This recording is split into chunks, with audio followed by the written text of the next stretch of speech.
नमस्कार, मैं मयंक यादव आप सभी का स्वागत करता हूं केडी कैंपस के यूट्यूब चैनल पर। और आज हम आईबी की नोटिफिकेशन के बारे में डिटेल में बताएंगे।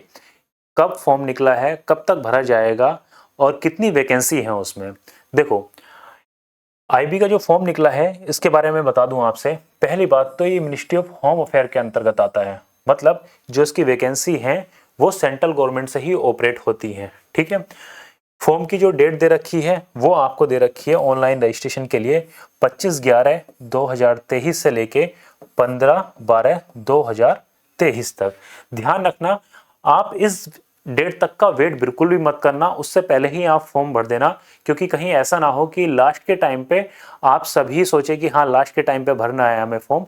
तो ऐसा क्या होता है बच्चों, लास्ट के टाइम पे कभी कभी सर्वर बहुत डाउन हो जाते हैं और वहाँ एरर आने लगते हैं और फॉर्म भरा ही नहीं जाता। तो इस प्रकार से बहुत बच्चे वंचित रह जाते हैं फॉर्म भरने से। इस चीज़ का ध्यान रखना।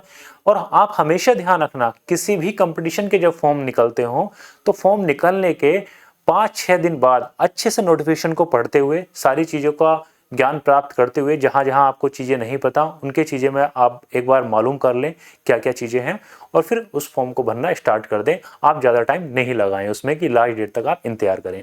ठीक है, बता देता हूँ उसको। ठीक है, दूसरी चीज है जो लास्ट डेट है सबमिशन ऑफ एप्लीकेशन फीस का जो है वो 19/12/2023 का है। अब हम वैकेंसी की बात कर लेते हैं। जो वैकेंसी इसमें आई है यूआर की, जनरल की 377 वैकेंसी है और जो टोटल वैकेंसी है वो 995 है।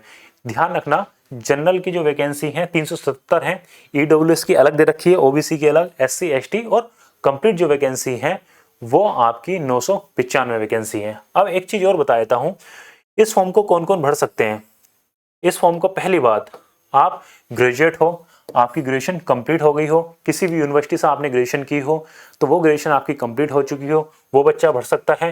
कंप्यूटर की उसको बेसिक नॉलेज हो, बेसिक नॉलेज ऑफ कंप्यूटर। इसमें आपका एज का ध्यान रखना है, जो एज की जो आपकी लिमिट है वो आपकी 18 से 27 साल के बीच में आप होने चाहिए। दूसरी चीज है जो एज की रिलैक्सेशन है वो उसमें दे रखे हैं। जो ओबीसी है, ओबीसी को 3 साल का एज का रिलैक्सेशन मिलता है, और जो आपके एससी एसटी हैं उनको 5 साल का एज का रिलैक्सेशन मिल रहा है। ये साफ साफ इसमें फॉर्म में दे रखी है। अब नीचे वाले पॉइंट्स पे हम आते हैं। एक मेन चीज जो है कि जो फिजिकली हैंडीकैप हैं वो इस फॉर्म को नहीं भर सकते। बच्चे ध्यान से सुनना, जिसको कोई भी प्रॉब्लम है, सुनने में प्रॉब्लम आ रही है, हाथ में कुछ डिफेक्ट है या कहीं भी कुछ बॉडी में डिफेक्ट है, डिसेबल हैं, तो वो इस फॉर्म को नहीं भर सकते, वो इस वैकेंसी में नहीं जा सकते आईबी में। ठीक है, इस चीज का आपको ध्यान रखना है।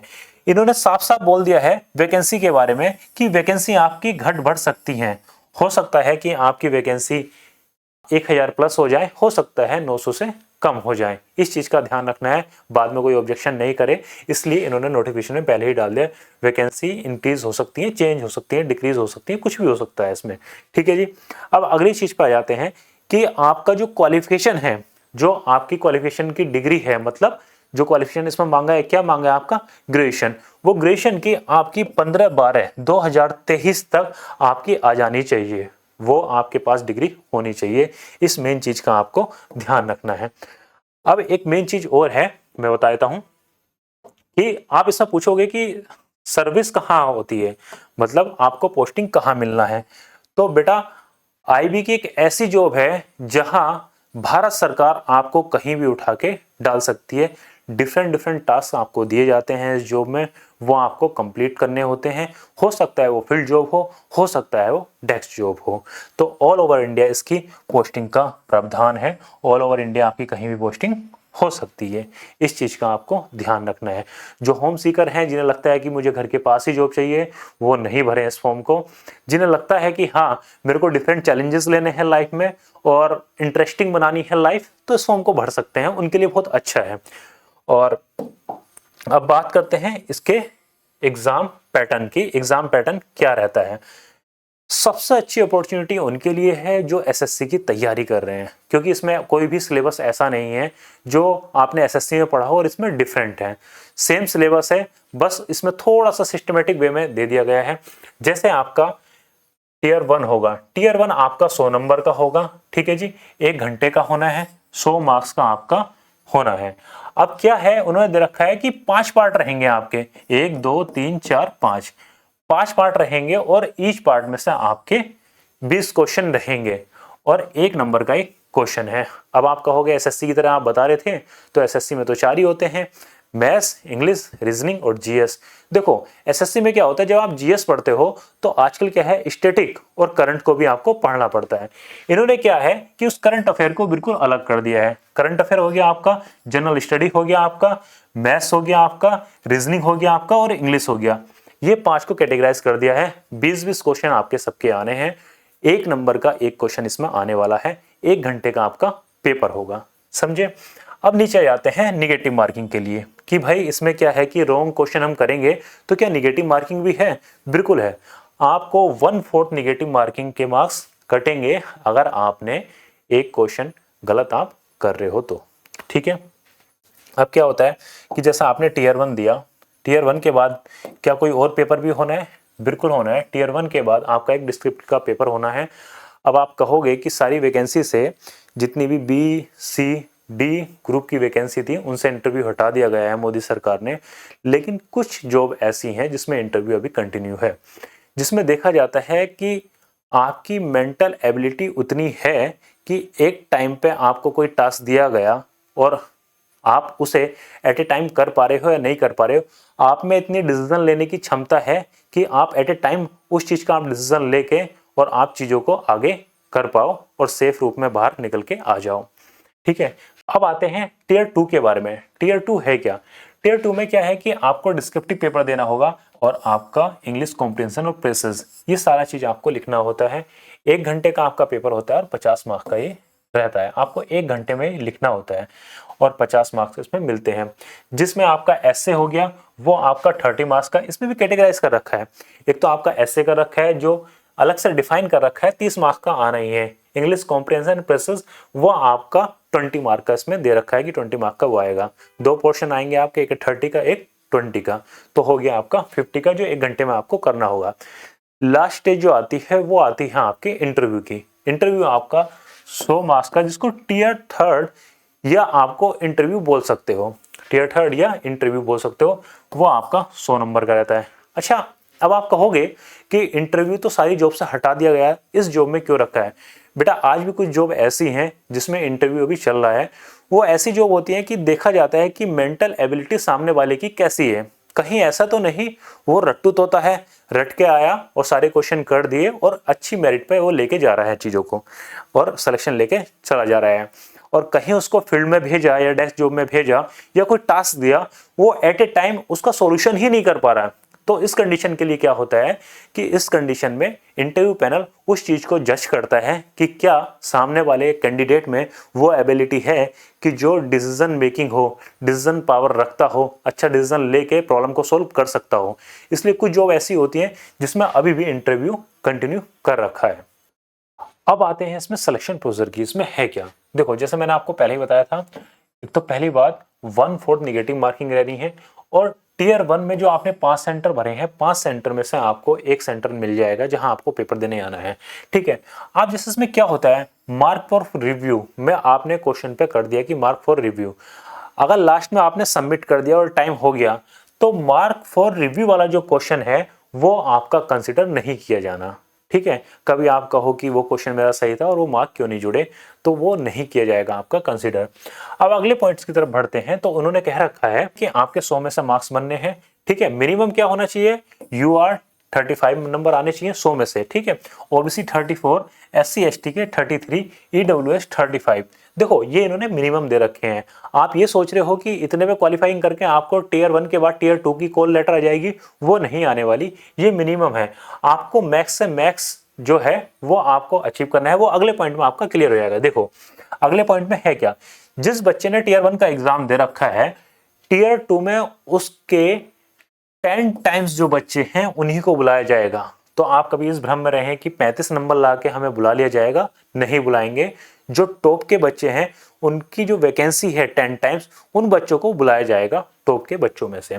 अब जब आते हैं हम टीयर 3 के लिए, टीयर 3 में 5 टाइम्स बच्चों को बुलाया जाएगा। किसके लिए?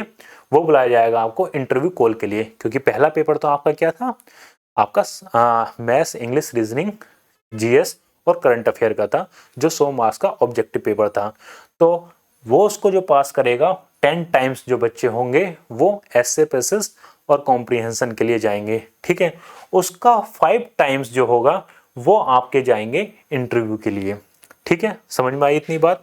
अब आगे मैं बताता हूं, जो आपका वो पूरा मेरिट बननी है, टीयर 1, टीयर 2, टीयर 3 के जो नंबर आने हैं उनके नंबर के बेस पे आपकी फाइनल मेरिट बननी है जी, जो इस पॉइंट में इन्होंने क्लियरली बता रखा है।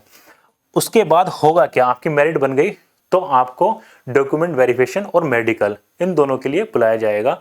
देन उसके बाद क्या होगा, जो भी कैंडिडेट सेलेक्ट हो जाएंगे, जो भी फाइनल मेरिट में सेलेक्ट हो जाएंगे, डीवी, मेडिकल और इन सब से प्रोसेस के थ्रू होने के बाद जो बच्चा सेलेक्ट हो जाएगा उनको मेल करके बुलाया जाएगा थ्रू ईमेल आईडी।